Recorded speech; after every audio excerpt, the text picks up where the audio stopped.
I'm going to say this once and for all, more as a reminder to myself than anyone else. There is no perfect time for happiness, and it took me almost 30 years to arrive at this conclusion. It didn't have to be this complicated, and I'm here to tell you why and how. It is so important to find happiness in the now. It's so important to find your own definition of happiness and not treat it as something that should be hidden and only opened like a Pandora's box on certain occasions. So this is going to be lesson number 15 in 30 lessons for 30-year-old me, a series that I'm doing on this channel as a recently turned 30-year-old software engineer, talking about my trials and tribulations with my mental health all throughout my 20s, and having learned a few lessons, I feel I have some tips and tricks up my sleeve to impart to the next person. So if you are of any age, I'm pretty sure all of these lessons will apply to anyone tuning in today, and I am sure you're going to take something at the end of this video. If you do, please like it, comment down below what you learned from this video, and consider subscribing to the channel. I come up with these videos every week, and I'm just trying to bring this channel up.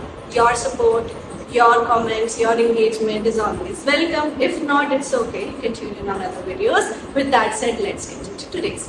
जिन्होंने मेरी पहली videos देखी हैं, एक lesson था जिसमें मैंने बोला था कि the goal is not to be happy, और अब तुम बोलोगे कि पूजा तुम कभी तो बोलती हो कि हैप्पी होना इम्पोर्टेंट ही नहीं है, और आज तुम मुझे बोल रही हो कि हैप्पीनेस ढूंढो और हैप्पीनेस के पीछे भागो इन अ वे। तो मेरा कहने का मतलब वो नहीं है।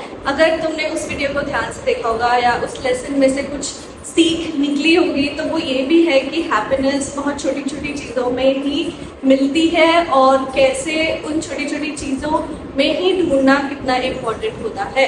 और उसी का एक एक्सटेंशन अगर तुम समझ लो, अभी अगर तुम हैप्पीनेस को या फिर बीइंग सैटिस्फाइड, बीइंग पीसफुल को एक नज़रिए से समझ पाओ, उसी का एक एक्सटेंशन है ये आज का लेसन। और मैं मोर पर्टिकुलरली इस बात पे फोकस करना चाहूँगी कि कभी भी किसी को भी ऐसा नहीं लगना चाहिए, किसी को भी कैसे भी सर्कमस्टांसेस हो, फिजिकली, मेंटली, फाइनेंशियली, फैमिली की कोई भी सिचुएशन हो, किसी को भी ऐसा नहीं लगना चाहिए कि वो खुश नहीं है, वो अंदर से इतने दुखी हैं कि वो खुश रहना भी नहीं चाहते हैं। ऐसा ही मेरा हाल था एक समय पर। मैंने जैसे बताया, जब मैं छोटी थी तो मैं बहुत ज़्यादा, शायद जब बहुत छोटे थे, जब बहुत ज़्यादा बोर्ड्स का प्रेशर नहीं था, बहुत ज़्यादा कंपटीशन, जेई का प्रेशर नहीं था, उस समय पे जब मैं पूरा पढ़ाई मेरे दिमाग में नहीं चलती थी, उस समय पर मैं थोड़ा छोटी छोटी चीज़ों को बहुत इन्जॉय करती थी। फिर भी मैं कहूँगी मेरा वो तरीका पढ़ने का, मेरा वो तरीका उस गोल को अचीव करने का बहुत ही गलत था, जिसका मुझे रिपरकशन ईयर्स लेटर मिलने वाला था, ये मैंने बाद में रियलाइज़ करा। पर जब मैं बैकड्रॉप में जाती हूँ, फ्लैशबैक में जाती हूँ, तो मुझे एक पॉइंट पे रियलाइज़ हुआ, जब मैं बहुत ज़्यादा दुखी थी, उसी पॉइंट पे रियलाइज़ हुआ कि यार मेरे को असली में कौन सी चीज़ें खुशी देती है। मैंने कभी बैठ के सोचा है, क्या मैं सिर्फ गोल्स के पीछे भागे जा रही हूँ और करे जा रही हूँ, और उसमें मुझे किसी ने बता दिया है, एक पिक्चर ने बता दिया, एक बुक ने बता दिया कि जब तुम्हें ये मिल जाएगा ना, जब तुम ये अचीव कर लोगे एक सर्टेन गोल, उसी समय खुश रहना, उससे पहले तुम खुश रहना अफोर्ड भी नहीं कर सकते हो या कर सकते हो। और अगर तुम खुश किस बात पे हो रहे हो, you know, sometimes you are happy, you are laughing, someone will just come and they will be insecure about it and they'll be like, आज किस बात पे इतना खुश हो गई, क्यों मैं खुश भी नहीं हो सकती? क्या मैं अपने कॉर्नर में बैठ के अपना कुछ भी कर रही हूँ, अपने दोस्तों के साथ बात कर रही हूँ, अपना सेटिस्फाइड फील कर रही हूँ, उसमें मैं खुश भी नहीं हो सकती?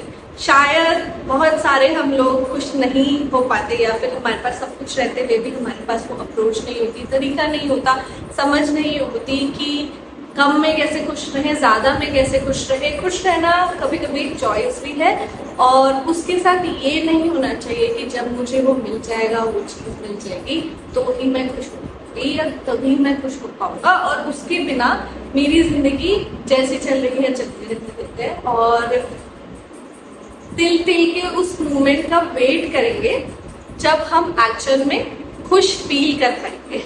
ये कितना ज़्यादा रॉन्ग अप्रोच है, और ये कितना ज़्यादा गलत सीख है जो हम अपने अराउंड, अपने दोस्तों को देते हैं, अपने फ्रेंड्स, अपने पीयर्स को देते हैं, क्या पता अपने बच्चों को देते हों। ये सारी चीज़ें कितना ज़्यादा गलत अप्रोच है। क्यों नहीं हम बताते हैं कि आज में ही हैप्पीनेस है, आज में ही आप हैप्पीनेस ढूंढ सकते हो, और किसी मूवमेंट का वेट करने की आवश्यकता नहीं है। उस वो आएगा जब आएगा, बट इसका मतलब ये नहीं कि अगर वो आएगा तो ही आप खुश रह पाएंगे, और अगर वो नहीं आया तो आपकी सारी खुशियाँ मिट्टी में है, आपकी सारी मेहनत मिट्टी में है। मैं अपने एग्जाम्पल से, जैसे ही अपनी कहानी से ये वीडियो स्टार्ट करती हूँ, बचपन से लेकर बड़े होने तक मुझे यही लगता था कि जब मुझे मिल जाएगा तो मैं खुश हूँ, जब मुझे ये मिल जाएगा तो मैं खुश हूँगी, जब मैं उस लेवल पे आ जाऊंगी अपने जॉब में जहाँ पे मैं चाहती हूँ तब मैं खुश हो जाऊँगी, जब मैं ये एग्ज़ाम क्रैक कर लूँगी तब मैं खुश हो जाऊँगी, जब मेरे को इतना एक्स अमाउंट ऑफ मनी मिलने लगेगा तब मैं खुश हो जाऊँगी। ये सब चीज़ों के पीछे भागते भागते कभी मैंने खुद से वैसे नहीं पूछा कि मैं कब खुश हूँ। मेरी खुशी के पैरामीटर भी बहुत समय तक, because I used to be competitive, I used to compare my life with others also, and somewhere down the line I got lost in the sense that I forgot what really brings happiness to me. So I would look at other people and feel कि अच्छा अगर मैंने वो goal achieve कर लिया तो शायद मैं हैप्पी हो जाऊँ, तो मैं उसके पीछे चलती। फिर मैं सोचती थी अगर मैंने वो गोल अचीव कर लिया, क्या पता वो जना तो बहुत ज़्यादा खुश दिखता है और शायद यही मिसिंग है मेरी लाइफ में, तो मैं उसके पीछे भाग लेती हूँ और क्या पता है बाय द एंड मुझे हैप्पीनेस मिल जाए।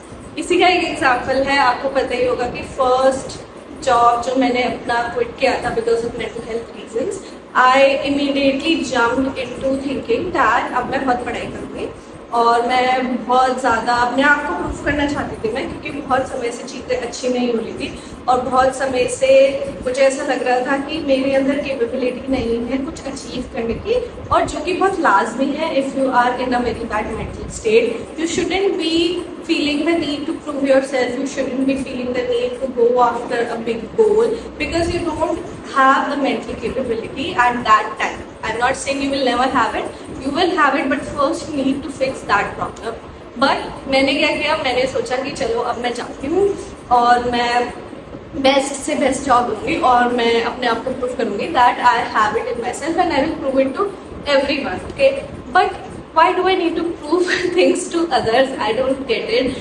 Now I never do that mistake ever again, that I'm doing things, I'm making my life choices basis what I want to prove to the world, what I want to prove to myself.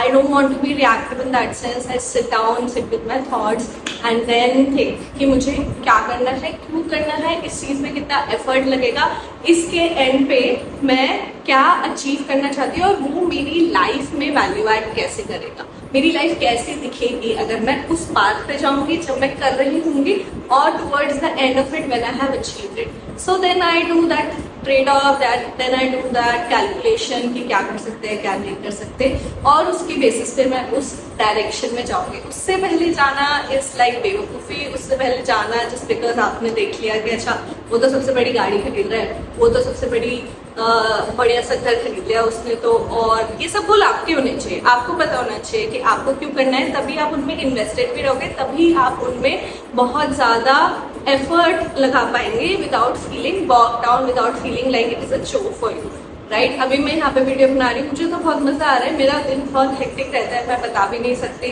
कि मैं कैसे कैसे manage कर रही हूँ, कभी कभी मैं बर्न आउट भी हो जाती हूँ, but this is what I want to do and I know even if I am putting effort I don't even do it, I don't even want to do it just for the numbers. I like the community, I like reaching out to people, I like all the people connecting with me, telling me their story. This is what I wanted to do and I have been able to do it, so that makes me feel grateful.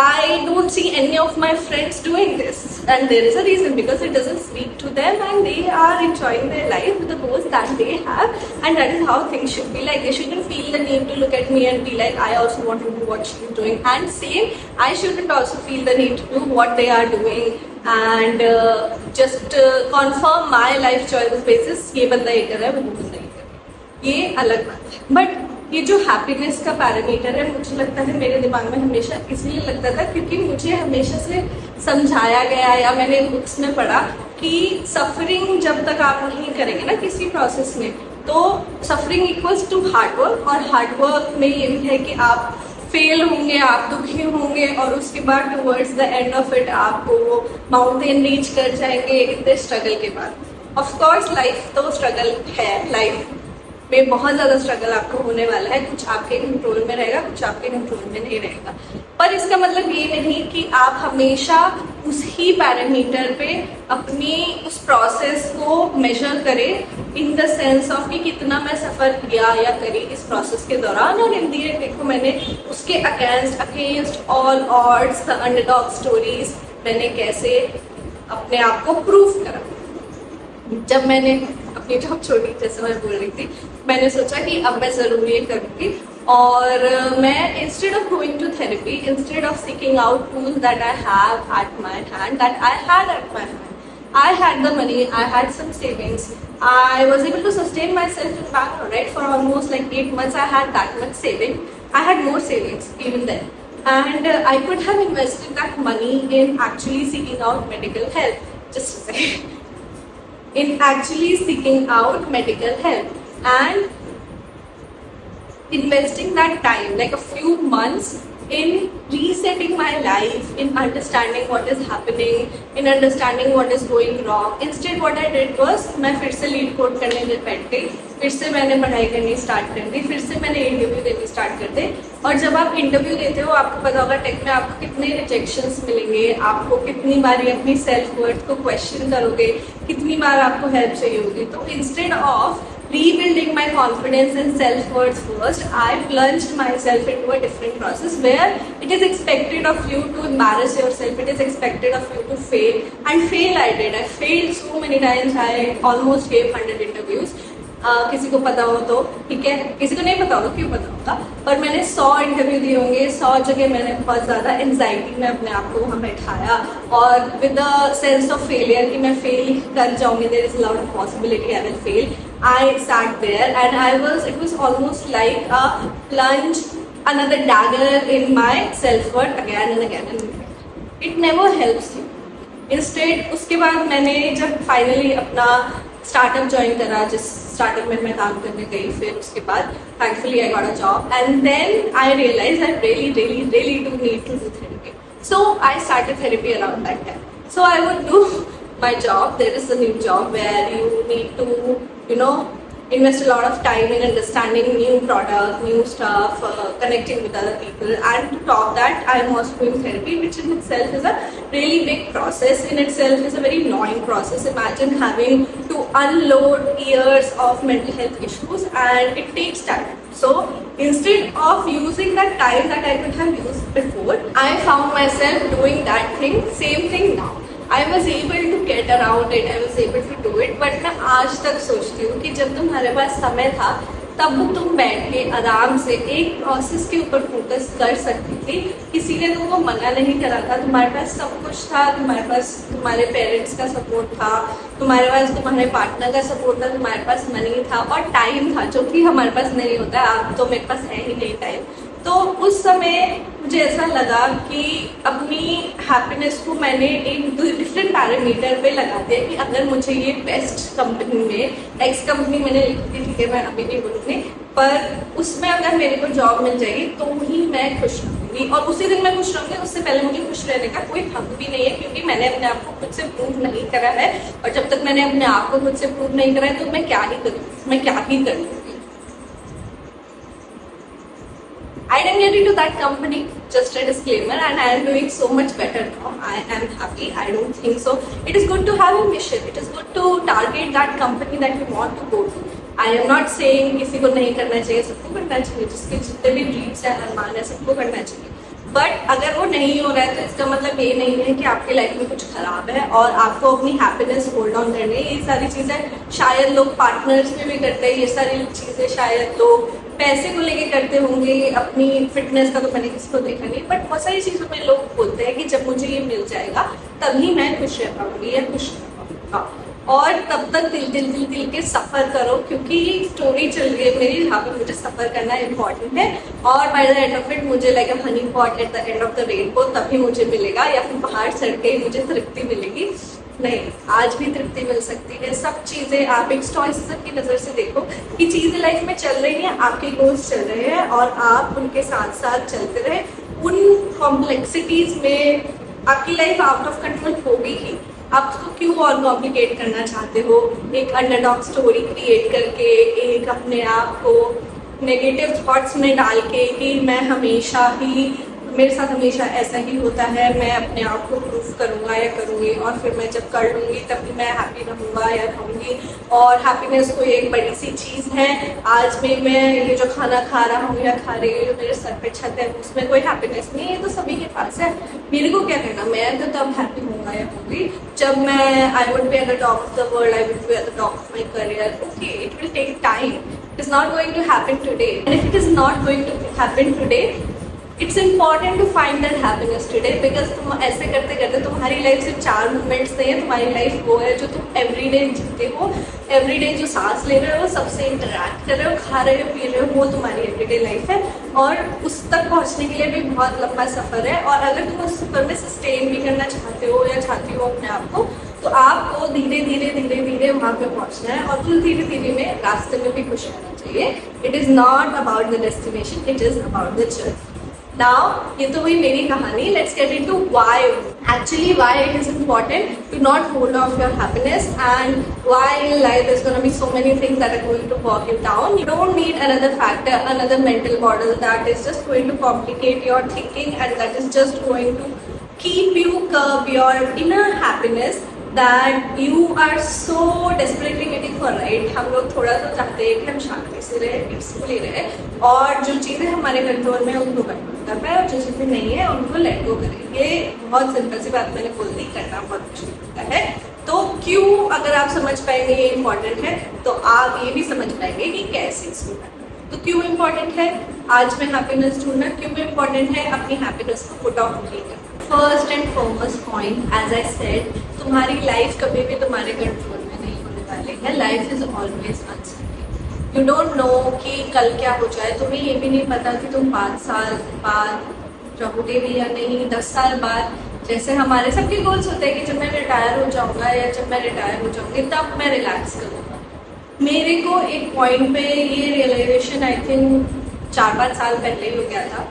Almost when I was 26-27 I sat with my self. I was फिर भी बहुत ज़्यादा परेशान रहती थी मैं, पर फिर भी मैं आंसर सीख करती थी। तो कभी कोई वीडियो देख लिया, कोई सेल्फ हेल्प बुक पढ़ी, उसमें मुझे समझ आई ये बात कि जो मेरा दिन का यूनिट है, जो मेरी लाइफ की यूनिट है, वो एक दिन है, और मेरा दिन जैसे क्यूरेट होगा वैसा ही मैं उसको जीऊँगी। और मुझे नहीं पता है कल मैं कितने साल तक जीने वाली हूँ। तो इन एवरीडे डेज को अगर मैं ऑप्टिमाइज नहीं करूँगी अपने लिए, अपने बेनिफिट के लिए, अपनी हैप्पीनेस के लिए, अपने सेटिस्फैक्शन के लिए, तो मुझे ही दिक्कत होने वाली है।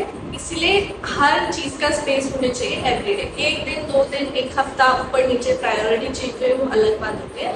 तो बाय एंड लार्ज मुझे कभी भी ऐसा नहीं लगना चाहिए कि बॉदरसम है मेरे सारे दिन, या फिर अभी मैं 2 साल तक खींच लेता हूँ या खींच लेती हूँ मेंटल हेल्थ के भाग में, और मुझे कुछ भी नहीं सूझ रहा। मुझे सिर्फ पैसे कमाने, मुझे सिर्फ अपने करियर में एक्सेल करना है, और जब मैं आराम करने का टाइम था बहुत बाद में।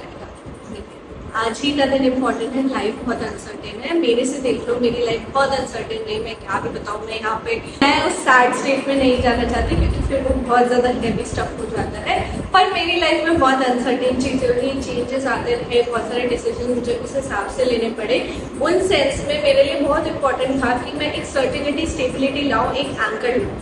उसके लिए इम्पॉर्टेंट है कि आज की चीज़ों में खुशी देखो, और ऐसे सोचो कि मेरा एवरी डे का दिन में मेरे पास स्पेस है सोने के लिए, मेरे पास स्पेस है खाने के लिए, मेरे पास स्पेस है अपनी फैमिली से बात करने के लिए, फ्रेंड्स से बात करने के लिए, मेरे पास स्पेस है अपने करियर पे वर्क करने के लिए, मेरे पास स्पेस है अपने एक्सरसाइज करने के लिए, बॉडी पे वर्क करने के लिए, और मेरे पास स्पेस है कुछ अपनी हॉबी करने के लिए। तो ये सारी स्पेसेस बहुत इंपॉर्टेंट होती है। बहुत टाइम लगता है इसको क्यूरेट करने में, बहुत टाइम लगता है कंसिस्टेंटली सब कुछ फॉलो करने में, क्योंकि हमारी लाइफ ऐसी रहती है कि हमें समझ नहीं आता, बस फ्लो में चलती है। फ्लो में नहीं चलना है, इंटेंशनली चीज़ें करनी है रोज रोज, क्योंकि लाइफ बहुत अनसर्टेन है, आपको नहीं पता